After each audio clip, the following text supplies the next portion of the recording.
Dans cette vidéo, je vais te partager 3 points clés sur les landing pages que j'ai appris en tant que tech lead chez Aircall, Algolia et Contrast. Comment composer une page pour un résultat qui accroche et qui persuade, les éléments de design clés à ne surtout pas bâcler, et les outils pour t'aider à optimiser encore plus tes résultats. À la fin de cette vidéo, tu seras en mesure de créer ou revoir ta landing page pour qu'elle convertisse plus. C'est parti!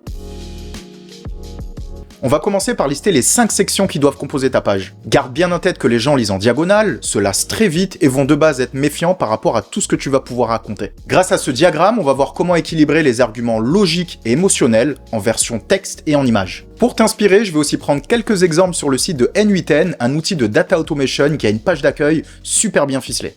Ta page doit commencer par une accroche qui doit captiver l'attention du visiteur. T'as que quelques secondes pour lui introduire le problème ou le bénéfice. Tu dois lui faire ressentir que t'as fait cette page sur mesure pour lui et surtout lui donner envie de voir le reste. Là, sur N8N, on voit un mélange de bénéfices ici, là et encore là, et de problèmes ici et ici aussi.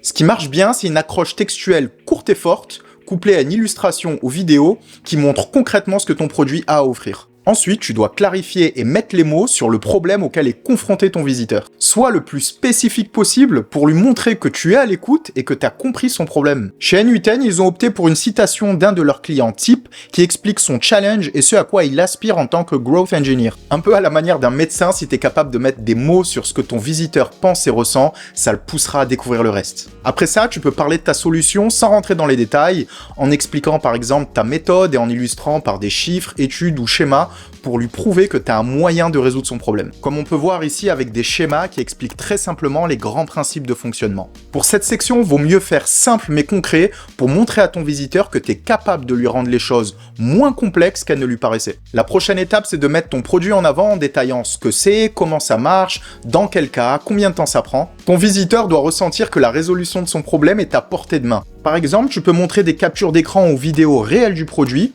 et lister les fonctionnalités les plus importantes. Donc beaucoup d'explications et d'images réelles du produit pour être transparent et éviter tout soupçon de tromperie. Et enfin, tu termines par les bénéfices acquis en utilisant ton produit, en citant des témoignages, des études de cas et en rassurant sur le faible risque-prix. Ça va faire naître un sentiment d'urgence chez ton visiteur qui va le pousser à cliquer sur le fameux bouton d'action principal de ta page. Là, chez N8N, ils font bien les choses avec du GitHub, TikTok, Product Hunt, Twitter, des études de cas, puis le bouton d'inscription. Et sur cette dernière section, on joue sur tous les aspects, c'est le bouquet final. Mine de rien, quand on décortique, on voit que c'est clairement pas fait au hasard. Au final, ta page va ressembler à un enchaînement de ces 5 sections pour captiver, fédérer, expliquer, proposer, rassurer et faire passer à l'acte. Tu peux bien évidemment ajuster le type de contenu en fonction de ton produit et le type de client. L'important, c'est que tu couvres toutes les zones pour éviter d'avoir une page monotone et qui ne convainc pas totalement.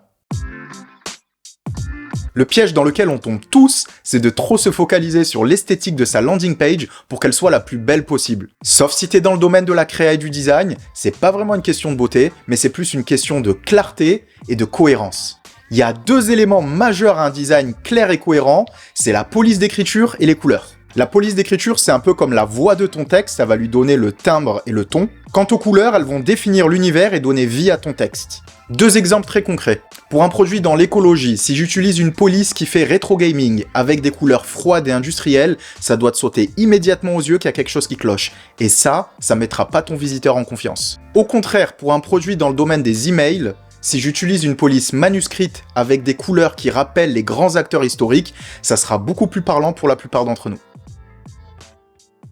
Au niveau des outils de performance, tu as tout d'abord le trio fourni gratuitement par Google avec PageSpeed Insight, la Search Console et Google Analytics. Avec PageSpeed Insight, tu peux évaluer la qualité et rapidité d'expérience web sur des supports bureau et mobile. La Search Console te permet de déclarer ton site à Google pour qu'il l'indexe et te donne les mots-clés qui conduisent à ta page. Et enfin, Google Analytics qui te permet de suivre ton nombre de visites au quotidien. Mais tu peux aller plus loin. Si par exemple tu veux observer comment les gens se comportent sur ta page et ce qui pénalise tes chances de conversion, j'ai fait un petit outil qui s'appelle Sections et qui te permet de savoir pour chacune des sections de ta landing page le nombre de vues, le temps passé dessus et si le visiteur a cliqué sur ton bouton d'action ou non. En un coup d'œil, tu peux comprendre ce qui aide à la conversion sur ta page et ce qui embrouille et fait fuir les gens.